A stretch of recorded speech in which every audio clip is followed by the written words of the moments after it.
At the School of Surveying and Spatial Information Systems, we're interested in positioning for a whole range of different applications, from locating people's land boundaries or cadastral surveying to engineering for large infrastructure projects, mining surveying for mine operations, hydrographic surveying for determining the undersea surface, also oil and gas exploration.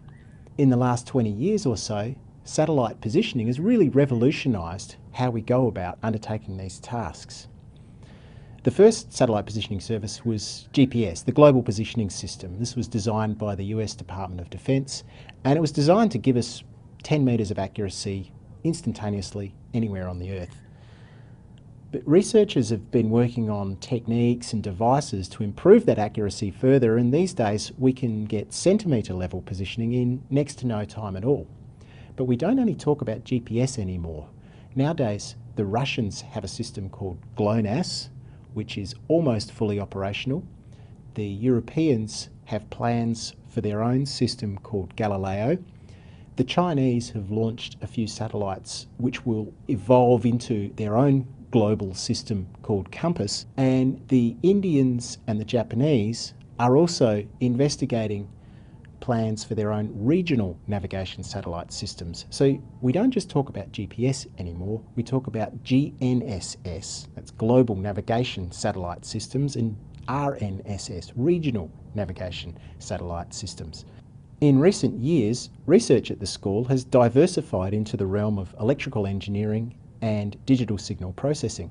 Associate Professor Andrew Dempster and his team have been designing and building their own GNSS receiver with a difference. Andrew, what's special about the UNSW receiver? Well, Craig, as you mentioned earlier, the situation with satellite navigation at the moment is that there are several systems, and each of those systems is transmitting or will be transmitting on several different frequencies. Well, what we're ultimately trying to achieve with our receiver is to be able to look at all of those systems with all of their signals and come up with a receiver which is called a system of systems receiver. So Andrew, is this the receiver here? Yeah, these are our early generations. This is our first generation receiver, this is our second generation receiver. The first generation one has one front end there which just accepts signals from the normal GPS L1. This second one has two front ends and we can receive GPS L1 and the new signal GPS L2. But what makes these receivers unique is this chip. It's an FPGA, or a field programmable gate array. Inside there is the microprocessor for the receiver, and we can reconfigure both the hardware and the software of the receiver so that we can try out different algorithms. So it's a very versatile research platform.